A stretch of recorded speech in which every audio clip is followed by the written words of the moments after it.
আমি এসএসসি পাশ করি 2000 সালে এবং 2000 সালেই আমার বিয়ে হয়। আমার বাল্য বিবাহই হয়।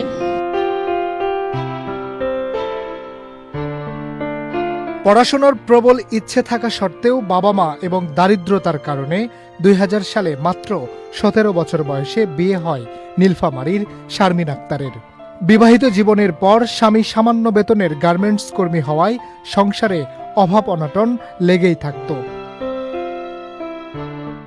তবে থেমে থাকেননি শারমিন আক্তার। নিজের অর্জিত পড়াশোনাকে কাজে লাগিয়ে 2009 সালে গুড নেইবার্স বাংলাদেশ থেকে 5,000 টাকার ঋণ নিয়ে ফার্মেসি বিষয়ক প্রশিক্ষণ নেন তিনি।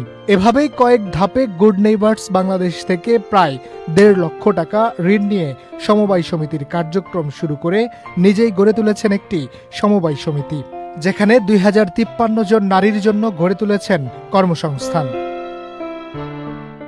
পাশাপাশি ড্রাগ লাইসেন্স নিয়ে ফার্মেসি ব্যবসা করে নীলফামারীতে ক্রয় করেছেন জমি, গড়ে তুলেছেন একটি বাড়ি, একমাত্র ছেলেকে প্রতিষ্ঠিত করেছেন নৌবাহিনীর মেডিকেল অ্যাসিস্ট্যান্ট হিসেবে।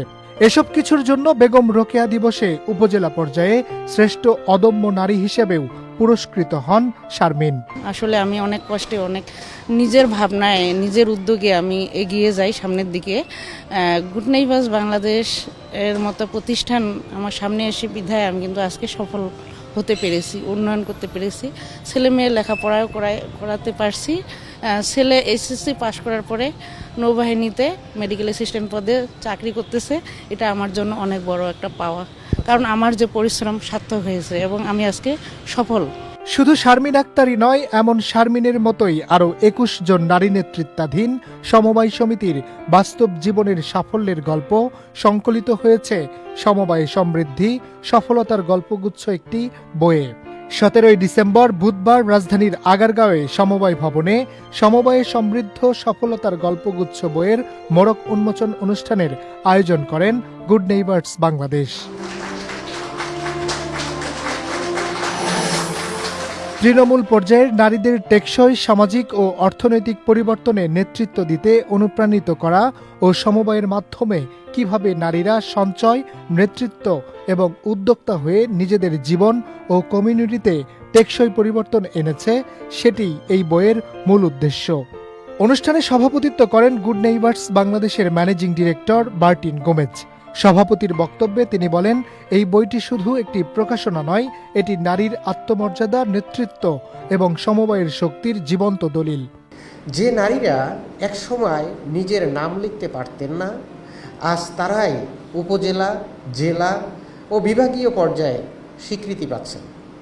এটি বাংলাদেশের নারী শক্তির সবচেয়ে উজ্জ্বল প্রতিচ্ছবি, যা এই বইয়ে পাঠকগণ দেখতে পাবেন।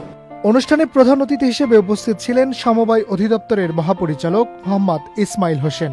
তিনি বলেন, নারীকে যদি আমার যে টার্গেট বা গোল যে ক্ষেত্রেই হোক, মনে করেন আমি মাথা পিছু দেশের আয় বাড়াবো, সেক্ষেত্রে মহিলাদেরকে এগিয়ে নিয়ে আসার জন্য তাদেরকে এইরকম অর্থনৈতিক কর্মকাণ্ডে তাদেরকে বিভিন্নভাবে তাদেরকে সম্পৃক্ত করা প্রয়োজন হবে।